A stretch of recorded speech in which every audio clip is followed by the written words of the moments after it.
You can afford anything, but not everything. Every choice that you make is a trade-off against something else, and that doesn't just apply to your money. That applies to your time, your focus, your energy, your attention, anything in your life. That's a scarce or limited resource, and that opens up two questions. First, what matters most to you? Not what does society say ought to be important, but what is genuinely a priority in your own life, even if that's weird or unusual. Maybe it's travel, maybe it's home, maybe it's health, maybe it's spending a bunch of money on food. What is it that's a priority in your life? That's the first question. And the second question is, how do you align your daily, weekly, monthly, annual decisions? How do you align your work choices, your money choices, your career choices in a way that reflects that? Answering these two questions is a lifetime practice, and that is what this podcast is here to explore. My name is Paula Pant. I am the host of the Afford Anything podcast, and today, Rachel Cruze joins us to talk about how learning more about yourself is the key to unlocking the questions that plague you about your relationship with money. So if you're wondering, what exactly do you believe about money and why? Why do you keep making the same money mistakes? Why can't you and your spouse or partner get on the same page about money? How do you make lasting progress? How do you morph intention into action and close that gap between your current self and your ideal self? If those are questions that come up for you, I think you're going to enjoy today's episode. Now, Rachel Cruze is one of the most well-regarded personalities in the world of money management. She is Dave Ramsey's daughter. She is a #1 New York Times bestselling author. She has 4 bestsellers. On social media, she has more than 1 million followers between Facebook, Instagram, Twitter combined. She's got almost 500,000 newsletter subscribers in her newsletter about money management. Through the experience of covering this topic for so many years, Rachel became curious about why we behave the way we do when it comes to our money. Why is there a gap between how we want to behave and how we actually behave? Why do certain aspects of handling our money generate fear or anxiety or greed? Why do we feel the way we do and why do we act the way we do? She became very curious about that, and through her research, she developed 3 frameworks that offer insight into our behaviors, our thoughts, and our stories that we tell ourselves about money. Now, by understanding the origin of our beliefs around money, we become more self-aware, and through that self-awareness, we can begin to course correct. So whether you are naturally a saver or a spender, whether you are naturally somebody who is an aggressive investor or a conservative investor, regardless of where you fall on the money spectrum, these frameworks can help you find balance, find a middle ground that allows you to build a healthy relationship with money. Now, the 3 frameworks that we're going to discuss in this episode are the 4 money classrooms, the 7 money tendencies, and the 6 fears that most of us experience around money. So, 3 frameworks, 4 classrooms, 7 tendencies, 6 fears. There's a lot of numbers going on. Let's get started. Here is Rachel Cruze talking about the importance of self-discovery and self-awareness when it comes to managing our money. Hi, Rachel. Hey, Paula. How are you? I'm great. How are you doing? I'm good. Thanks for having me on. Absolutely. Rachel, you decided to dig into the why behind the way that people treat money. I know you and your father have said a lot about the how, the 7 baby steps. What made you interested in the why aspect of it, the behavioral finance aspect of it? Yeah, probably about 3 or 4 years ago, I kind of went on my own personal self-discovery journey, if you will, where I was taking a bunch of personality tests. I found out about the Enneagram. I was in some counseling. I remember I read the book, The Birth Order, because I'm a middle child. And I'm like, I just really wanted to dig in and figure out, okay, why am I the way I am? And with all that awareness, I feel like I was a better wife, a better mom, a better friend. I was better at work, just in general. And then I thought, okay, well, how will this impact my money if I start asking these questions? And gosh, Paula, it was like I went in this black hole and I couldn't get out. I was like, there is so much here. And so I thought this has to be my next book because I talk about the how-to all the time, how to budget, how to get out of debt, how to invest, how to build wealth, how to give. And personal finance, it's 80% behavior.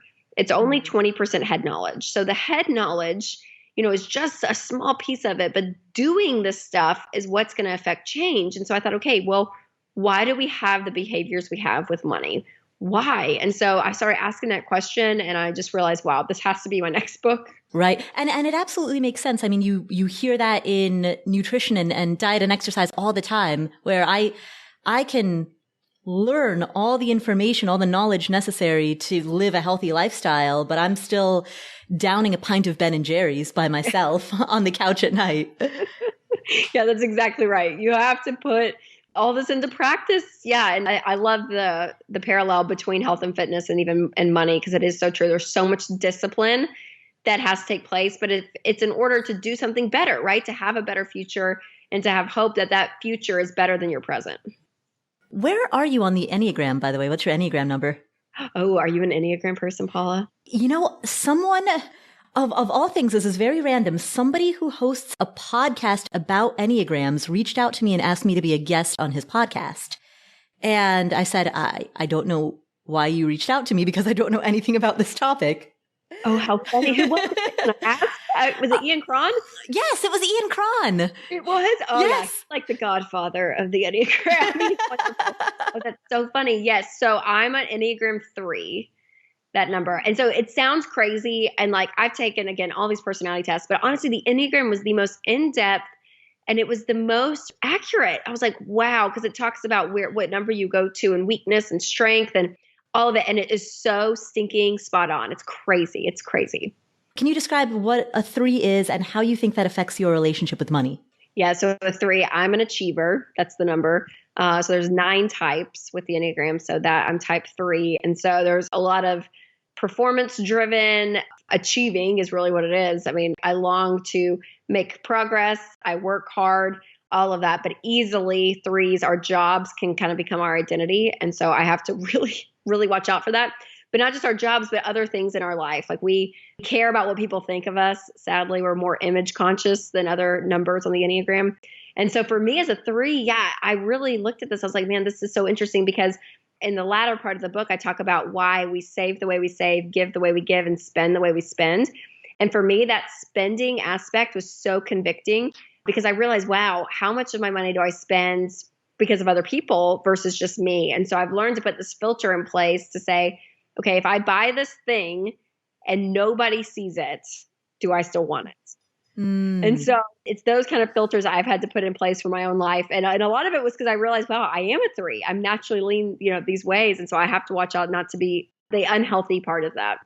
Speaking of unhealthy parts of it or unhealthy relationships with money, how's that for a segue? There you go. I love it. You created a model of 4 quadrants that represent 4 major money classrooms. Tell us at a high level, what are money classrooms? What does this model represent? So I talked to a lot of psychologists and counselors and stuff as I was writing this book to really dig in and understand, our why behavior and understanding that a lot of who we are as adults has to do with the nurture part of our lives. It is our childhood. And so your home growing up was your classroom in life. So you learned lessons in that classroom that some you take with you into adulthood. There's other lessons I'm sure we all wish we could unlearn from our childhood. Mm-hmm. But really, that's our classroom. And that's where we learned about money as well. And money is communicated in 2 ways in a home. It is communicated verbally and it's communicated emotionally. And so as I was writing this book, I was seeing these 2 parallels and I thought, oh my gosh, this creates a quadrant. Like God gave me a graph and I'm so excited about it. It's so perfect. And so, it creates these 4 money classrooms. So that first money classroom is the anxious money classroom. And this is if you grew up in a home where the verbal side of communication was closed and it was emotionally stressed. So you knew there was tension around money. You knew, maybe toward the end of the month when bills were due, tension and stress was high, but you never really could pinpoint why because it wasn't talked about. Classroom number 2 is where it is verbally open, but emotionally stressed. So lots of tension, lots of conflict, lots of fighting. Probably you heard your parents have the same money fight over and over again. Maybe they fought with extended family members about money, but it was out there and you heard it. Classroom number 3 is the unaware money classroom. And this is where it's verbally closed and emotionally calm. So in this money classroom, you may have grown up kind of with your head in the sand when it comes to money. You probably just didn't really think about it because it was never talked about and it wasn't a big deal. And then classroom number 4 is definitely the healthiest money classroom. And this is the secure money classroom.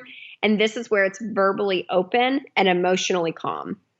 So to be in this classroom, you don't have to have a ton of money. You could have $10 or $10 million, but in this classroom, money was controlled. There was a plan, and there was lots of communication around it. Maybe between your parents, if they were there, or if you had a single parent, you knew that they were budgeting. You knew they were doing things because there was a level of control over money, and they weren't scared to talk to you about it.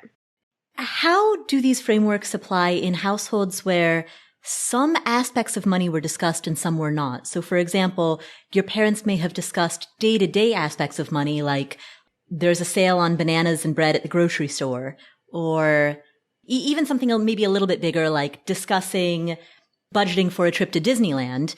But there was no discussion around some of the bigger issues like retirement planning, tax planning. I mean, of course, in an age-appropriate way, but there was no discussion about investing or any long-term financial planning. It was all the daily grind. Yeah, there's probably a moderation to this. And so I would say a pure open communication where you could be confident, yeah, that I grew up in this household is when money was talked about in a tactical way. So like you're saying, the daily grind, but also talking about investing, also talking about the future, literally teaching what these money terms are and what they mean. But then there's also the emotional side of money to be taught. And a lot of families don't engage this side as much. But the emotional side of learning contentment, learning generosity, learning these things around money, that money is not good, money is not bad. But when you put it in the hands of a person, like they determine whether they use it for good or use it for bad, more like the philosophical side of money. So there's 2 ways to communicate about that in that way. So for some people, though, the tactical side, the daily grind, maybe was enough. They're like, you know what, I learned about investing in college and I'm fine with that. Like there may not have been this tension filled that, yeah, it was so close. But there are some households where for sure money is just not talked about at all. Like you had no clue where your parents stood on it. Maybe they mentioned 1 or 2 things at the grocery store, but that was it. No discussion. You just didn't go there. I'm glad you brought up the philosophical side of money, because that's the other element of money discussions is sometimes people do talk about it, but they talk about it in money negative ways with statements like money is evil. People who have money are evil.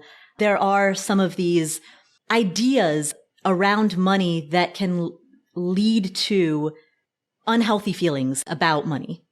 100%. Oh, I totally agree with you. Yes. And I see this a lot, sadly, that, yeah, you grew up with parents that were like, oh, well, they have a lot of money. They trash people, that are quote unquote well off, or vice versa. Maybe you came up from a well-off family and they're like, oh, well, those people are lazy over there. I mean, who knows, like whatever it is. But yeah, there is that philosophical side and making sure that it doesn't go the negative. That, yeah, you're seeing money as a tool in your life. It's not who you are. Are there people then who might live in a couple of these different money classrooms, the anxious classroom, the unaware classroom? Like, is it possible to kind of toggle between a few of these different worlds? It is, depending on the season of life, I think, and what's going on with your parents. Because I think, if they had always had a steady job and everything was predictable, you may have stayed in one quadrant. But if they had a big life event, a loss of a job, a pandemic in 2020, whatever it may be, that can shake it up. So like my story, for instance, I was born the year my parents filed for bankruptcy. Mm-hmm. And so my earliest memories, 4, 5, 6 years old, I would say I kind of grew up in that 4th money classroom. I mean, my parents by that point had kind of dug themselves out of that financial hole, and they were really gung-ho about controlling the money they had and talking about it and not making those mistakes again. But as I wrote the book, it's funny, I even had dinner with them and I told them about the quadrants and all of this. I was like, yeah, I kind of feel like y'all weren't perfect as parents by any means, but I do feel like you did a great job kind of honing in on that number 4 classroom. And they both looked at each other and started laughing. And I was like, what?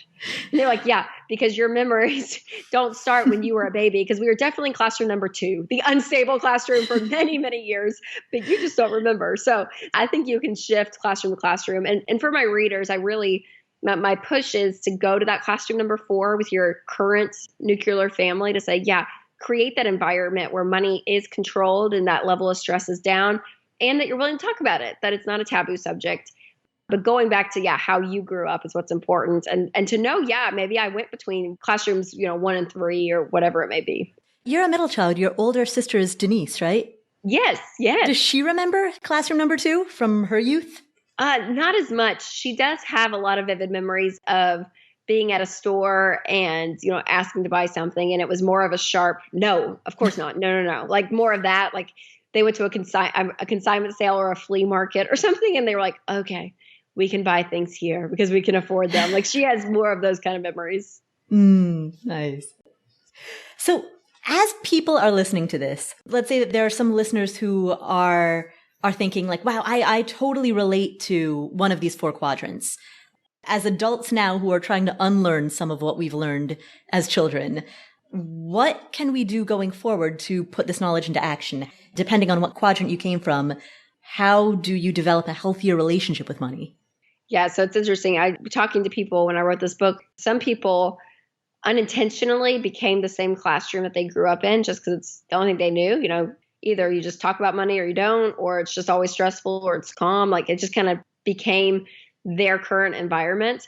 Or people went the complete opposite. And they said, I'm going to do exactly opposite of what my parents did. And so I think to say, okay, to list out, here are habits that I have today that I really don't like. Like I don't like the fact that when I'm sad or bored, I go and spend money. So what coping mechanism does that come from? Did I watch my mom do that? Or did I see this? Or did that feel good when X, Y, or Z happened in my childhood? Like really, really digging in and asking more of those why questions, I think is important. And so for the closed verbal money classrooms to know that, yeah, it may be hard to engage in conversation. It may feel very vulnerable and scary because you feel like it's going to cause conflict if you engage in conversations about money, but to do it. Still talk about money even when it's hard. Sometimes it can feel like, oh yeah, well, especially that classroom number 3, the unaware money classroom. A lot of people in that classroom, I find that if they're married, they just let their spouse handle everything. And they're like, oh yeah, well, my wife's got it taken care of. I don't worry about it because it just feels good not knowing. It's like that ignorance is bliss. So I would say that the downfall of that classroom is you have to engage. You have to get your head out of the sand and say, okay, yeah, that may have felt good as a child, but now I'm an adult now and I have to engage my money reality. You mentioned having conversations. What are the characteristics of a productive money conversation as opposed to a conversation where you're just sort of rehashing the same old, but not really getting anywhere? Yeah, I would say if it starts with your spouse, that's usually where money conversations are if you're married in the household. And so I would say, number one, to ask your why, to talk to each other about, hey, here's why we want to handle money well. Here's why I am scared to talk about money. Here's why I don't want to bring this up because this is how you react. Here's why. Like ask the why questions. Just go big. Like you really do. Go big and go why. And then number 2, make sure you're not being defensive and or nagging. Like there can be that element of like, oh, well, you always do this. No blaming, no nagging, no shame talk in this. Like make sure that both of you come with a somewhat humble presence where you're like, okay, I'm willing to hear you. I'm willing to empathize. I want to know. So again, that number 1 is to your why. Ask those why questions. Number 2, both come with productive type attitudes. And then I would say number 3, make something tactical. Like if you guys have never done a budget before together, do your first budget. Sit down and say, hey, here's our money for the month.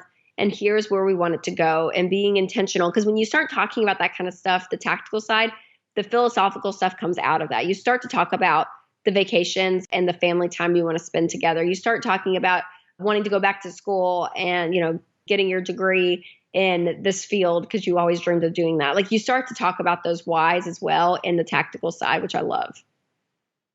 You mentioned both people showing up with humility. What if one person does, but the other one doesn't?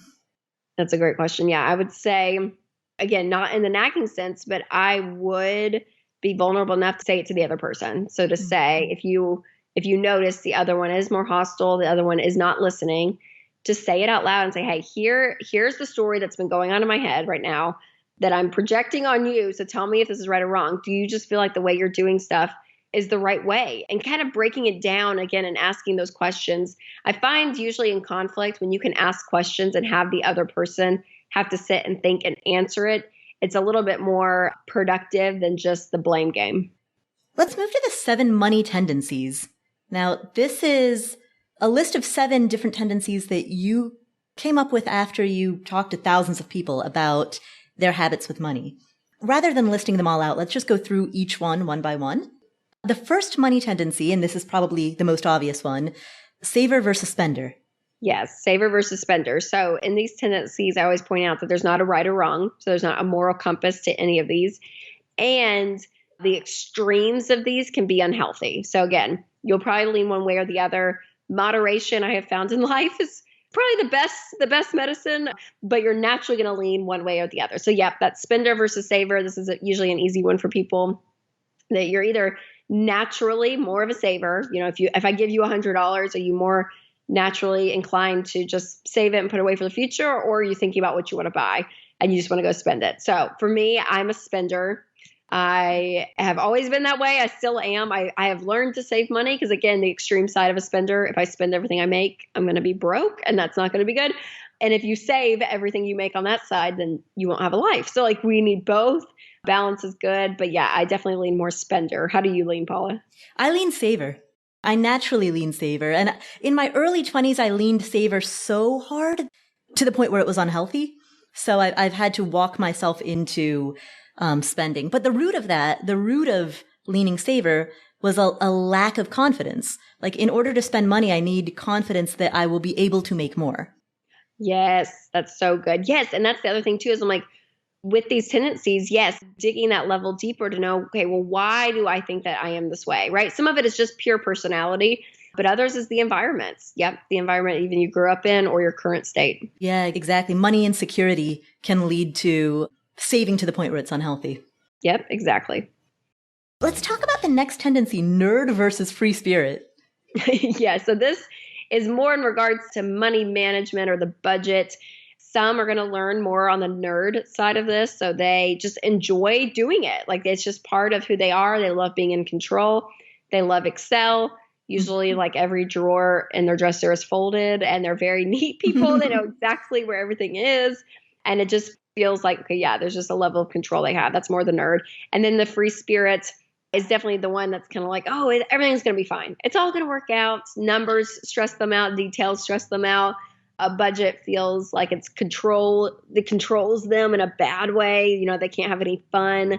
And that's more the free spirit. So what's funny, even though this is what I do for a living, I lean free spirit. I naturally am not very detailed. I naturally think, yeah, it's all going to work out. It'll be fine. I want to have fun. I just want to enjoy life. That's my natural bent. I've had to learn to pull myself in and say, no, I have to be intentional on budget. And for me, I've learned that a budget is great. I do not resist the budget anymore, but my natural tendency is more free spirit. How about you? Same, free spirit. Absolutely. In fact, when I first read this, I was thinking, I feel like I am both simultaneously. I enjoy the discussion, the thought element, the academic thought element around financial concepts. And I can go deep into those financial concepts, being nerdy at a thought level. But in terms of how I conduct my day-to-day life, I'm a total free spirit. Yeah, I love that. So great. Yeah. And same, I have struggled with budgets my whole life. I found it restrictive. My way of coping with that is put savings first. Yes.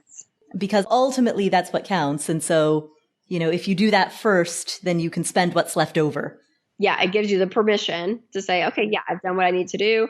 I feel that level of security, and that's good. Now I can go in and enjoy some of it. Exactly. And ultimately, it doesn't matter if I'm spending money on restaurants versus on clothes, if I've saved first and the rest is what's left to spend. That's awesome. Let's talk about experiences versus things.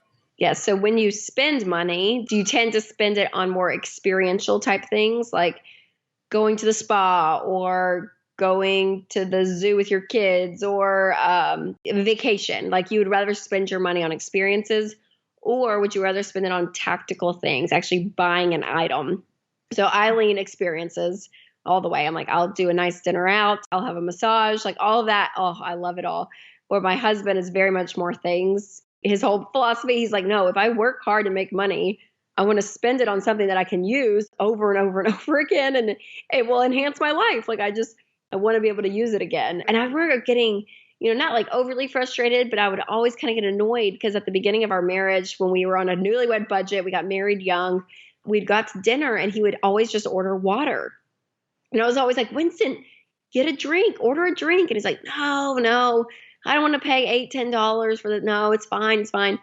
And I was like, no, because to me, the whole experience of the dinner, right? The drinks, the appetizers, the entree, the dessert, the whole thing is what I loved and what I valued. And he just didn't as much. And now I wish I had that language, like, okay, yeah, it's just because it's not because he doesn't want to have fun. He just doesn't value the experience at the level I do. I read an interesting article the other day that talked about how in 2020, because of the pandemic, people are no longer spending on experiences, of course. You know, people are no longer getting massages or going to indoor restaurants or going on vacations. And so spending on things has increased dramatically as a result of the pandemic. Can these tendencies switch based on circumstance? You know, will some of the people who have switched to spending on things kind of remain there, or will they, you know, go back to experiences once that opportunity becomes available again? Yeah, I think it's more naturally inclined no matter what's going on in the world, right? I mean, yeah, you're forced to probably spend more on stuff versus experiences in 2020. But when everything comes back, you probably, if you enjoyed spending money at going to concerts or going to a game or going on vacation, that will probably come back to you because it's just naturally how you're inclined, how you personality-wise lean. Right. You're probably missing it more than most. Do I know? Yes. Well, we're in the South, so I think we're a little bit more open than some. So we're able to eat, which is good. Go out to eat, which is my favorite thing in the whole world. So I'm very happy about that. Yeah. Outdoor dining would be, you know, when the weather's nice. Yeah. Mild winters are very good for that. Yes. Yeah. Yep. Take me indoors for sure. The next tendency is quality or quantity. Yes. So do you tend to lean of, like, again, that $100 example, if I just gave you $100, would you think of 3 or 4 or 5 things to buy with that, or one really nice thing? So people tend to either say, yeah, I need fewer things, but I want them really nice. I want the quality aspect, or I'm okay with cheaper stuff, but I want a variety, more of that quantity. I was out to dinner with some girlfriends this was probably about 2 years ago, because we were planning a trip for a girls' weekend getaway, and we were going to go to the beach, and half the table was like, okay, I want to stay in a really nice house, really close to the beach. I could walk there and see it from the window, and we can just stay 2 nights and it'll be fine. Like, I want to put our money there. That sounds like a vacation to me. Where the other half of the table was like, no, we could we could rent a really cheap house 10 blocks from the beach and all share rooms and it'll be totally fine. And we could stay 4 nights for the same amount of money. So it was so funny seeing the differences even in planning a trip with girlfriends, where I was like, wow, some just lean quality. You just want quality and that's what you enjoy, where others are more quantity. And so for me personally, I lean quantity. I would rather have 20 pairs of cheap earrings than one nice pair or something. I'm good with the variety. I love it. I don't need there's certain things, of course, I appreciate really nice things. But in general, I'm like, yeah, I'm good buying less expensive and more inexpensive things to have the option. Where I know people for sure, one of my good friends, she is quality all the way. She's like, nope, I need 3 nice pairs of jeans, but they're going to be really nice. Right. How do you lean? Are you more quality or quantity? With things, I'm quality, and with experiences, I'm quantity. Oh, that's good. Yes. Yes. I love that. Let's talk about the next one, safety or status. So this is more your motivation to why you want to handle your money well. Okay. So when you think, yes, okay, I'm going to buckle down, I'm going to budget, I'm going to be intentional, I'm not going to go into debt, I'm going to do these things. My question for you would be why? Is it more out of safety necessity, where like, I just want to feel safe and secure? I will budget, I will save money, I will do all these things because I want to feel safe and secure. Or is it more on the status side, which status sounds like a bad word. I don't mean it to be. But on the status side, it's more, yeah, I will budget, I will save, I will do these things so that I can go buy a nice car, or so that I can go on vacation or do the things that I want to do. So why do you want to win with money is really the question. Is it more out of safety or more out of status? Do those tendencies tend to reflect in the way that people invest? Do people who are motivated to manage their money out of a desire for safety tend to invest more conservatively? I don't know about this spectrum necessarily. There's a tendency we'll talk about, I know in a little bit, scarcity versus abundance. Mm-hmm. And that probably affects investing and saving for the future more than safety versus status. But it could. I mean, I think your status people could probably want to save in more short-term type mentality because they want to know, yeah, I have this goal and I want to get to it faster because I want to see that result. Versus safety, they're good putting money away and not touching it. Mm. And which one are you? I'm status. Mm-hmm. I lean more status. Yeah, I'm like, yep, I will budget. I will do the things I need to do, but I want to be able to live a great life because of it. Again, we're my husband. We're so opposite. He's safety. My sister is safety too. Talking to her, she's so funny. I know enough of her life that I know she has enough money saved to redo this deck at her house that she wants to redo. They've been talking about it, gosh, Paula, for like 3 years. They want to redo this deck. And it's been 3 years. And I'm like, Denise, just build the deck, like redo the deck. It's fine. And she's like, oh, it's like, yeah, but just seeing that amount of money in the bank, it just feels good. Like, I don't know if we really need the deck that bad. I'm like, you have the money to do it. You can do it. So it's so funny. But again, it's just her tendency. And neither one's right or wrong. But I think that the extremes of these on any of them, again, get unhealthy. So like the status side for me, I have to be careful that I'm not just putting all my value and all my happiness and anything in stuff, right? It's very easy for me to go to the next thing and think, well, if I just had that car, or if I just could go on that vacation, or I could just do this, live in this house, X, Y, and Z, then I'll be good. Status people can get there quickly. So you have to be very careful with that. And then safety people, like you were saying earlier on in the podcast for you, the unhealthy side of that safety is that money becomes your safety net to the point that it's detrimental, that you almost become paralyzed because you don't want to do anything else with money except for save it. Exactly. And this makes a comment that you made at the very beginning of this interview, puts it into greater context, where you said, if I bought something and nobody else could see it, would I still want it? Yes. And that's very much a question that a status person on the safety to status spectrum would ask. Exactly. Oh, spot on for sure. Yeah. Security people don't really care what people think as much. Us status people, sadly, we do. So we have to be careful. We have to be very aware.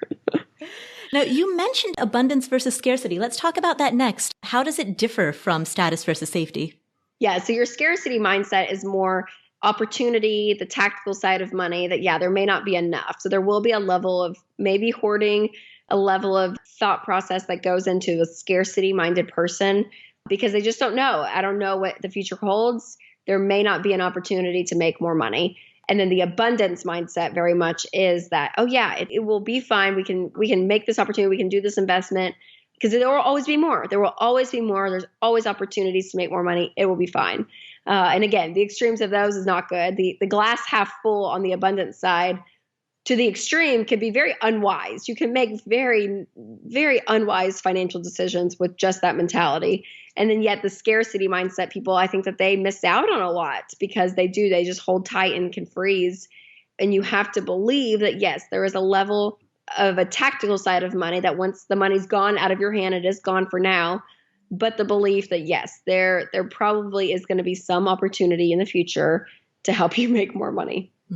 Right. Also goes back to a comment that I made earlier, that rooted in confidence, the confidence that you can make more, the confidence or the faith in abundance. That's exactly right. Exactly. And the seventh of these 7 money tendencies, planned giving or spontaneous giving. Yeah. So giving is a huge topic that I think is really important in your financial walk, to be giving, to have an open hand and to be generous. But some people tend to lean on the spontaneous side of giving where they hear about a great organization or they see someone in need and automatically they just want to give. It's like their knee-jerk reaction. It's like, okay, yeah, I'm just going to give. I'm going to give. And then more of the planned side of people, it's like, okay, I'm going to give to this number of charities or organizations this year. I'm going to research them. If they're a 501c3, I'm going to look them up on the internet and look at their budgets and see where the money's going. And you're very thorough and very thoughtful. Can you be a little bit of both? I mean, I feel like 80% of my charitable giving is planned, but then the other 20% is completely spontaneous. Yes. No, I'm glad you said that. Yeah, because for Winston and I'm more spontaneous. He's more planned. So it's funny. We actually have planned for the spontaneous moments. So we have our planned giving, but we also have a percentage in there, just like you said, that is there. If something comes up, then I'm like, yes, I want to be able to give there. And we have money allotted for that too. So yeah, I think that again, that moderation of all of these, I think is really good. Say, okay, I don't want to be extreme on either one. So kind of that moderation on the giving is exactly right. It's exactly, I think, a really healthy place to be. As people listen to this and as they recognize where they are within the spectrum of these 7 tendencies, what is ultimately the benefit of that level of self-awareness or self-knowledge? Well, number one, you know what you value. So when you're doing your budget, when you're planning out your future and your life and your money, you can know, okay, yeah, I'm tending to lean this way or that way. And so just that awareness, number one, is going to be really important for as you plan ahead. Number two, it gives you a level of empathy with other people. So when you have people in your life, whether it's your parents or your kids or your spouse or a friend, and you get frustrated with them when it comes to money, think about these tendencies and just see, okay, is it because they just lean on one side of the spectrum versus the side I lean on? And maybe that's why we're missing each other. So it can be a really great communication tool. And then lastly, if you go to any of the extremes on these, you need to be aware. You don't want to live, in a scarcity extreme, or you don't want to live on a spending extreme. Like if you are on the extremes, have some red flags that okay, I need to raise these if this is where my habits are going, and to, again, kind of push more towards that middle part of the spectrum. Let's we'll shift the subject and talk about fears related to money. Fear is a big motivator for sure. And I talked to Dr. Chip Dodd about the subject when I was writing the book because I loved what he says about fear. He said that fear is actually a gift. Fear is just your body's response that you are in need of something. And so when a fear rises up, and I'm not talking about anxiety or anything, right? Like that's not good, but just this natural fear, figure out what that is, because there may be safeguards you need to put into place. And I think for a lot of people in 2020, they had a ton of fear because 40% of Americans couldn't cover a $400 emergency in cash. 78% of Americans live paycheck to paycheck. So if you were laid off or you were furloughed, yeah, you're probably going to be freaked out if you're in that statistic, because there is a lot of fear that, there is no money coming in right now. What do I do? But you can use that fear to say, okay, you know what? I am never again going to find myself in this position. Like I'm going to put things in place in my life. I'm going to get out of debt. I'm going to live on a budget. I'm going to save money for an emergency fund. I'm going to do some really wise things with my money now because I don't want to end up like this. So you can use that fear to really, really help you in a good way. Instead of paralyze you and it not be good. Right. Fear can be a motivator rather than a reason to stick your head in the sand. Right. Let's talk about, you list 6 money fears. Let's go through each of those. The top one, and this is one I certainly relate to, being that lack of security. The idea that you might not survive the next calamity. Yes. Yeah. That question, if something happens, are we going to be okay? This is actually the top financial fear for women, that lack of security, and it's a real one. So if you have this fear, figure out, okay, is it more on the tactical side because maybe you don't have an emergency fund or, that you have a lot of bills. So yeah, that fear is going to be real. So what can you put into place to help that? But then there's the emotional side. And this is kind of where I fell into the boat. Gosh, it was probably April or so. I mean, I went to bed a few nights in April thinking, are we going to be okay? Like on paper, Winston and I, we're good financially. Like we have no debt. We have savings. We've been doing this plan for 10 years, a decade now. So like we've made progress. We're good. But I still, even if the paper said it was fine, my fear, I saw this emotional fear of what is happening in our world. Like, are we going to be okay? And for me, I realized, man, I think I put too much security in my money, that there is an element where I was like, wow, if this whole thing is shaken, do I lose who I am? Like who I am as a person? Like how much of that identity have I put that safety net being in a bank account? And so for me, it was a good check just to say, wow, Rachel, I may have gone a little too on that extreme. And it was good. It was a good check for me. But that fear is a big one for a lot of people. Again, that question, if something happens, are we going to be okay? And to what you described, if you realize that you're over-identifying with your money and that you've lodged too much of your identity into money management, and I think that's probably something that a lot of people who are listening to this podcast can relate to, because if you're the type of person who self-selects as somebody who listens to a personal finance podcast, you probably do spend quite a bit of time thinking about your money. And if you've been doing this for years and you've built a net worth of $500,000, I mean, that is a big piece of who you are. What do you do then when you kind of wake up and realize, wow, my identity is wrapped in this? Yeah, for me, it's a higher calling, and I'm a person of faith. And so there's an element of me that I'm like, you know what? I believe that my identity is in God, like just to be blunt with you, but like that is ultimately where I rest. That if everything on this earth is taken from me, where can I have peace? And for me, That's the answer for myself. I mean, I have found that peace in that relationship. And so that's where I have to lean. And so for people, whether it is religion, whether it is family, whether it is something, I would say have a bigger why in life than just your bank account. Because when your net worth becomes your self-worth, that can get really defeating very fast because it will never be enough. Like that finish line will continue to move, right? You have $500,000. You think, well, I'm going to go for $1 million. You go for $1 million. Okay, I'm going to go for 1.5. Okay, I'm going to go for, and it just never will ultimately be that satisfaction that you need. So I would say find a higher calling in your life that is not just money, that is your pure identity. And money is not bad. We are both in the personal finance space. And I think it's really important to be wise and to have savings and to do things to set yourself up well. But again, if it is everything, it's going to end up being a pretty empty life. And it sounds as though by doing that, that also may address the fear of lack of security when that fear is on paper unfounded. Yeah, where it's not rational, but it is that emotional side, then yes, pulling into that why, that higher calling is going to help for sure. Let's talk about the second fear, not realizing your dreams. Yes, this was an interesting one because talking to people and hearing them say things like, oh yeah, I always wanted to have a garden and have some land and I will never be able to because I don't have the money. Or I always wanted to take my family on a nice vacation once a year and gosh, time's running out. I'm not going to be able to do that. People have these dreams and fears. I think for a younger generation, it feels like time is on your side and you have plenty of time. But for those a little bit older, yeah, that fear really does creep in. And so what you have to do is plan your priorities and say, okay, if you can only do one or two of these dreams, what would they be? And then the things that you can't do, what can you do to shift it where it may not be as expensive or take as much money to do, but you can say, you know what, I'm going to put my priorities and do things that look a little different, but to still be able to scratch that itch of that dream. How do people address this fear when the obstacle isn't just money? It's a combination of money, time, circumstance, health, all of these factors that play in together. Yeah, I think there has to be a level of reality because I think there will be some dreams that won't be realized. And there's going to be a level of grief and sadness with that, wow, yeah, we're just not going to be able to do that. But again, ask yourself why that dream was for you. What was it about the dream that you loved? So just take, a trip for an example. I love vacations, Paula, obviously. Someone like every example, but say it was that. And it's like, okay, well, why do you want to take that trip every year with your family?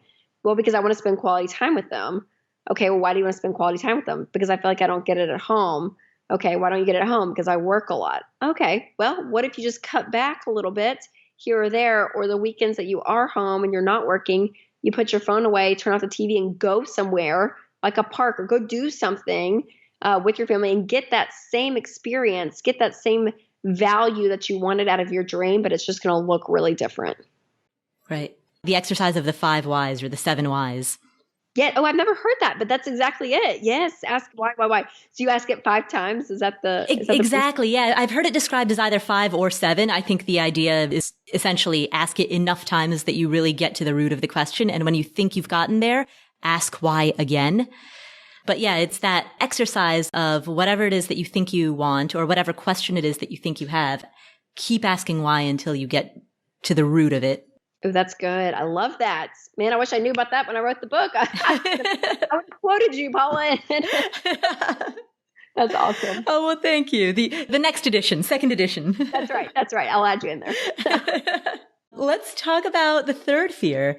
Essentially the fear of inadequacy, the fear of being incapable of managing money well or not being smart enough to manage money well. Yes. People will say, I'm bad at math. I can't do this. And I'm like, no. Yeah. This whole fear, it's so great because I'm like, I can debunk this for people because personal finance, honestly, if you can get to a 5th grade level of math and understanding, you can win with money. You can do a zero-based budget. You can learn about compound interest with investing. Like it does not take a master's degree in finance to win. Your behavior and who you are and what you do with your money is vastly more important than what you necessarily have to know in your head. And so being wise with the money you have and then outsourcing in the places that you really feel like, okay, I'm not smart, right? Like I I am not an investing professional. Like I don't have the degrees for that. I don't have the licenses. I didn't take the tests. So I have an investment professional that helps us with our retirement and helps us invest. And that's okay. So the basics, you can do this. Anyone can do personal finance on the basic level. And then when it gets a little bit more complicated, whether it's taxes, insurance, investing, then there are people out there that is what they do for a living. So let them help you. Don't just give it to them blindly, but have them walk you through some of these areas in life. So that's the great thing. You can do it yourself 100%. And the places that are a little bit more confusing, you can definitely use other people's professional expertise to help you.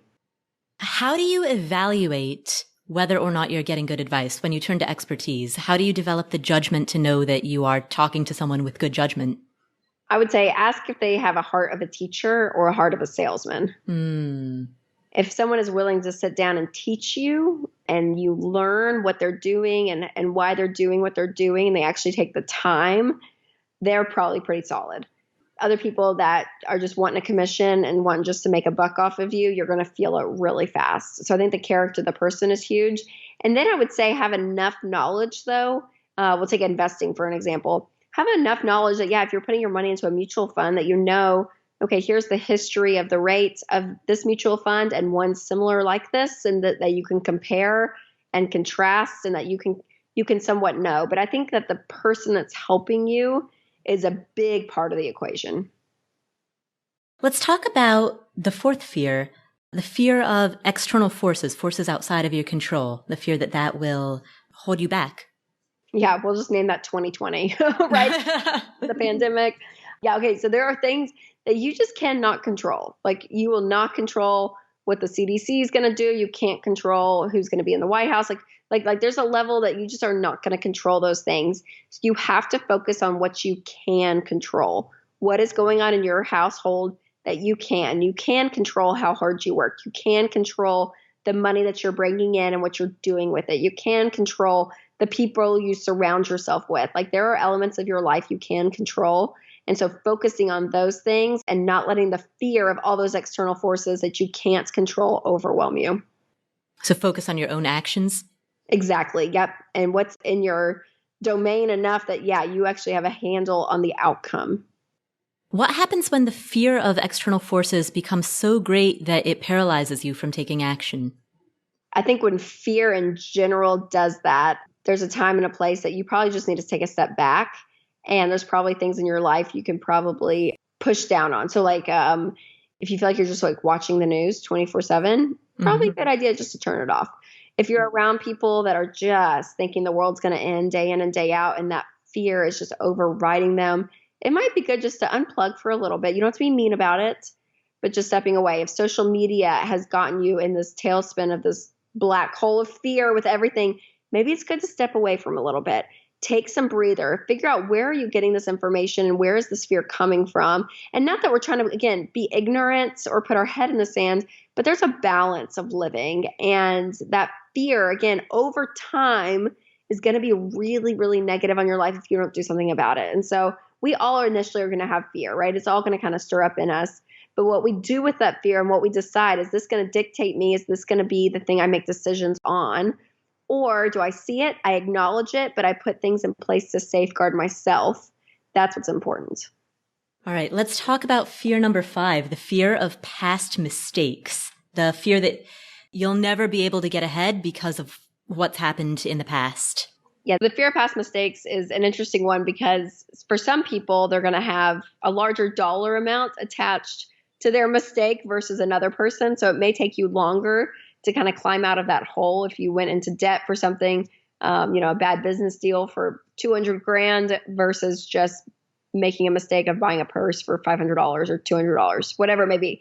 So really focusing on, it's not just the dollar amount, but making sure that that mistake does not become you. Brene Brown talks about this a lot, which I love, that you are not your mistake. Like that is not who you are. And so when you start to let that define you, that negative self-talk comes in. So you have to look at it as two separate things. And you have to say, okay, this is me as a person. This is what I did in the past. And yes, I might be paying for it today, but it does not define who I am. Right. And it strikes me as you describe this that there's a dollar amount, but then there's also what that represents as a proportion of your income at that time. So $150,000 mistake to a person who makes $70,000 a year is on a different level than a $150,000 mistake to a person that makes $600,000 a year. Yes, that's a great point. Yes, it will be very much a percentage of your income and how quickly you can get past that mistake. Yep, very much so. How do you handle those moments when you just self-flagellate, beat yourself up about things that you've done in the past? Yeah, I think that there's a level that you have to give yourself the room to possibly do that for just a second to say, okay, yeah, I am frustrated with myself that I did that. But again, not to let that identify you, who you are. And I think that's the important part, that you made a mistake, you are not the mistake.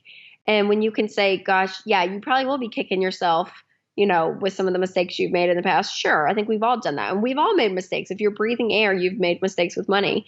But to say, I'm not going to let that become who I am, though. So if you are, I guess, in that cycle, I would say, write it out, put it out there on a sheet of paper, get it out visually, and then have people in your life that can speak truth to you. So whether that's a spouse, whether that's a parent or a friend, but have someone come around you and remind you that this is not who you are. Like, this is not you, because there's a lot of shame and guilt and a lot of money mistakes and decisions people have made. So you just have to be aware not to make it that it's you, that your identity is that mistake.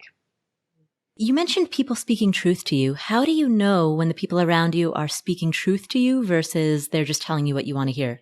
Yeah, I think there's a level of enabling that can go on, or a level on the opposite end of that, talking about spectrums of legalism. So if the rules and the principles are above the relationship, you're probably with a very legalistic person. So if someone is like, well, you didn't do this and do that and do that and this, yeah, they're probably not a healthier person to be around. And then on the other extreme, if someone is just enabling and they're not pushing you and you're not feeling challenged, and every time you bring something to them, they're like, oh yeah, you're okay. It's fine. It's fine. It's fine. You're like, yeah, well, I've made this mistake 16 times. Like, well, it's okay. It's fine. It's fine. No, you have to get to a point where you're like, no, it's not. Like, so if they're enabling your behavior, that's unhealthy too. So finding that middle ground, someone that's going to challenge you, hold you accountable, but yet show you a lot of grace. And then finally, let's talk about that sixth mistake that really ties in with it, the fear of repeating the past. The fear of repeating the past. Yeah, when I was talking to people specifically about their money classrooms, I heard multiple people say, I just don't want to end up like my parents. And so there's that fear of, wow, I don't want to go back to my past. I don't want what my past was to be who I am. And so you just have to realize that, yeah, there's things you're going to have to put into place in your life that you will not repeat those past mistakes. And again, if you do, and like we said earlier, they are not who you are. But I think it's important to say, yeah, this is where I don't want my future here. And you can kind of pinpoint and see what that looks like. So what are things you have to put in place to not allow you to get there? Which one of these fears is the strongest for you? I'd say the first. And I probably wouldn't have said that pre-2020. But looking back now, I'm like, no, it was a real one for me, for sure. And I think if we were not in the position we're in financially, that would flare up a whole lot more on the tactical side too. In what other ways has 2020 affected your views of money or your feelings around money? It's solidified a lot of what I've been talking about for the last 10 years. Mm-hmm. I found that people that didn't have debt and had an emergency fund in place, and they were they were furloughed or laid off, there was, of course, still a level of, oh gosh, they were shaken, but a level of peace that was there versus people that didn't have a plan. And so that's not to shame people that don't, get out of debt or don't live on a budget or whatever. But for me, it proved, gosh, what I teach and what I help people with so much, and my longing for people to get control of their money is so, so important, and more important than ever before.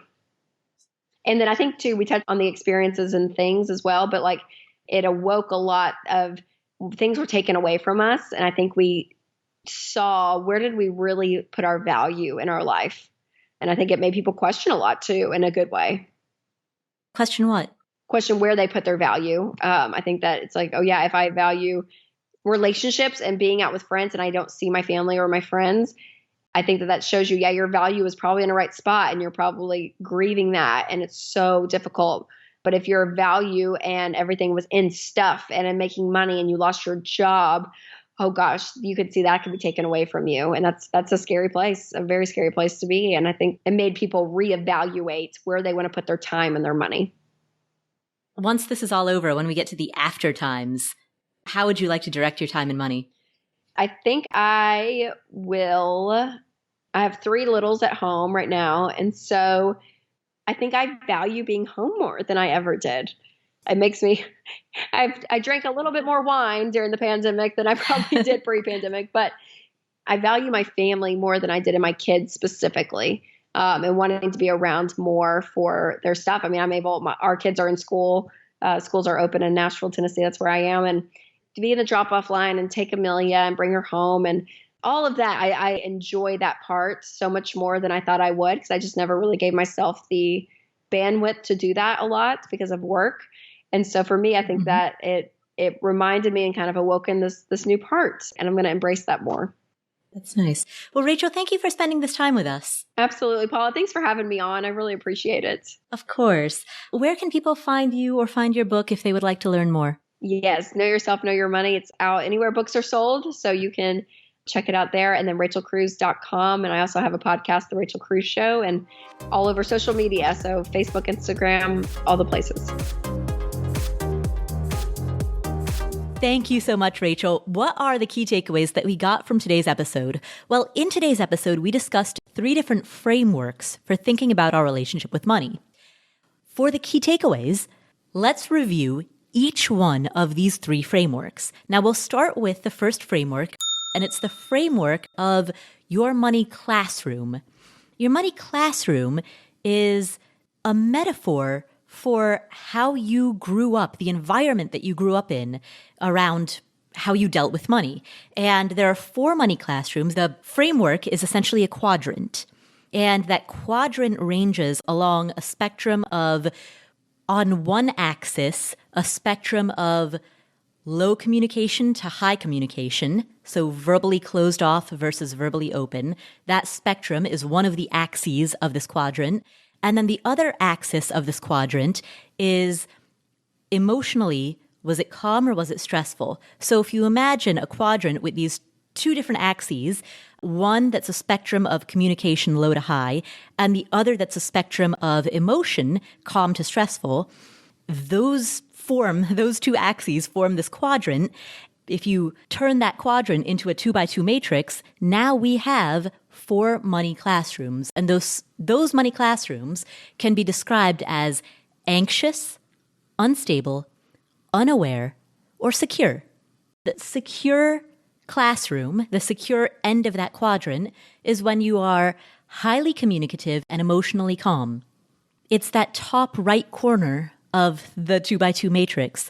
But catty corner to that bottom left-hand corner is the opposite. That's the anxious quadrant. It's where you are emotionally stressed and verbally closed off. You're not communicating. So if you imagine these 2 spectrums as the X and Y axis and you draw a diagonal line, that diagonal line is going to stretch from anxious to secure based on the openness of your communication around money, as well as the feeling, calm versus stressful, around money. And so that diagonal line, ranging from anxious to secure, those form the bottom left through top right boxes of this quadrant. But let's talk about the other 2 boxes of the quadrant as well. You've got instability, and that instability comes from an environment that is verbally open. You're highly communicative about money, but it's an emotionally stressful topic. And so that instability forms another box in this quadrant. And then you also have unaware. In the unaware quadrant, you are neither talking about money nor are you stressed about it. It's simply not on your radar.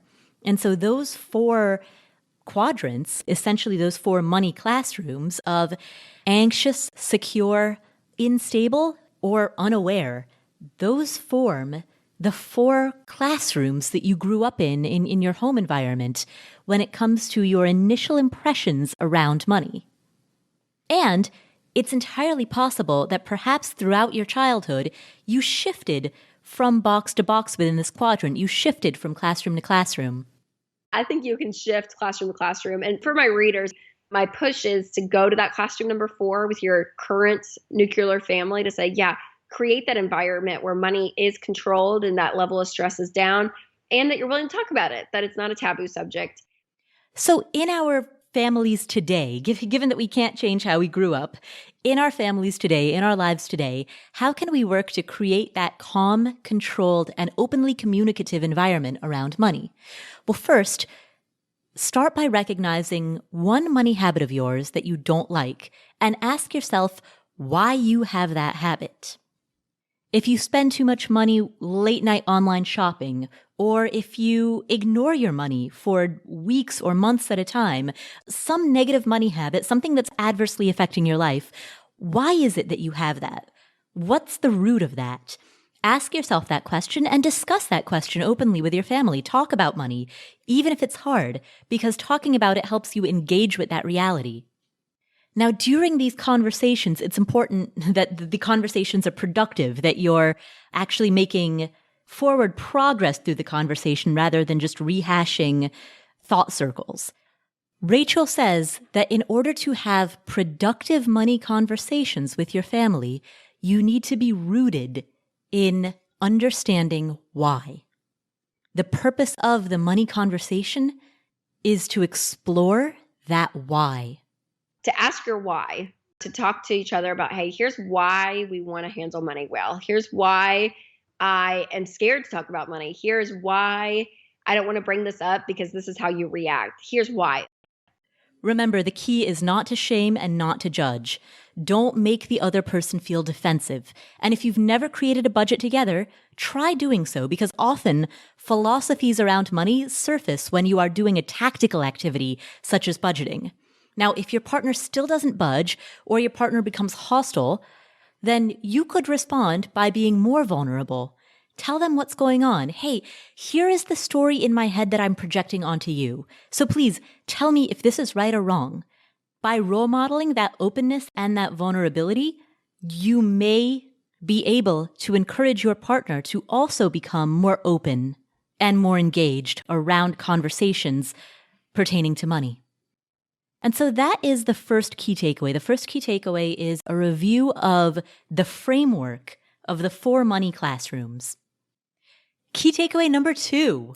Let's review the framework of the 7 money tendencies.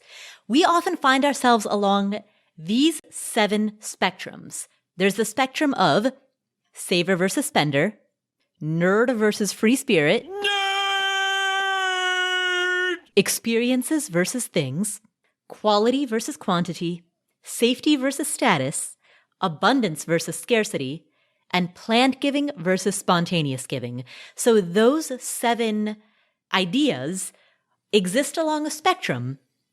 And if you have an awareness of where you land on each of those 7 spectrums, then you'll have a stronger sense of what's important to you.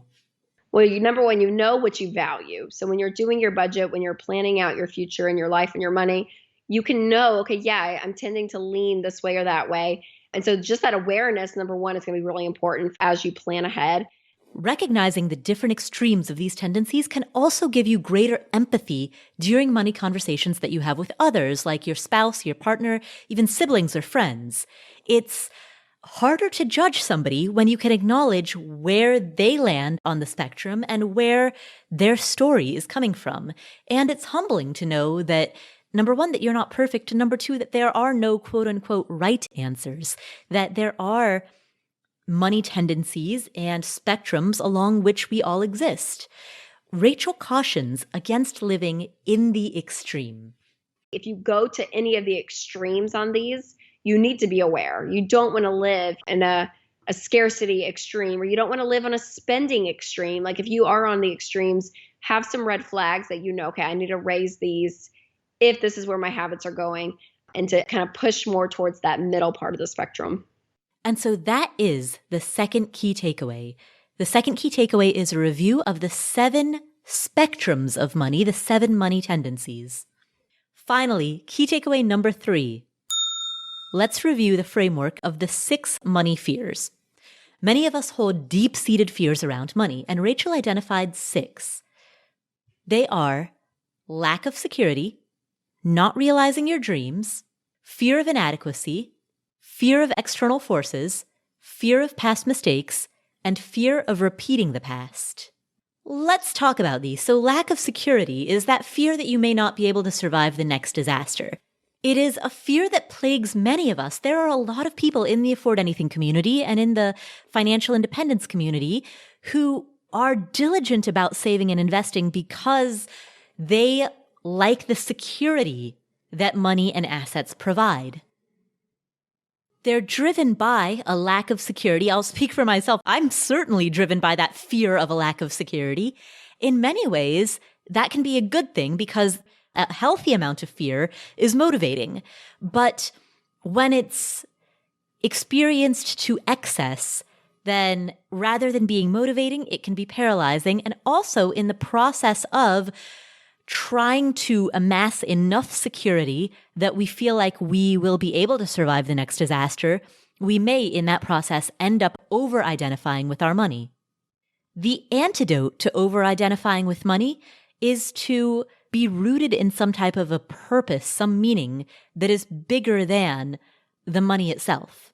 Have a bigger why in life than just your bank account, because when your net worth becomes your self-worth, that can get really defeating very fast because it will never be enough. Like that finish line will continue to move.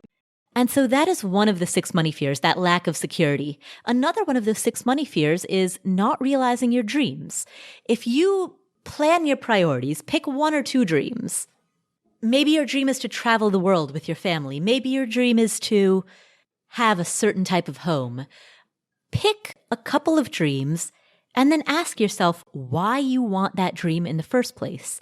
Because the motivation behind why you want that dream could hold the real answer. It could hold deeper insight into what's motivating that dream.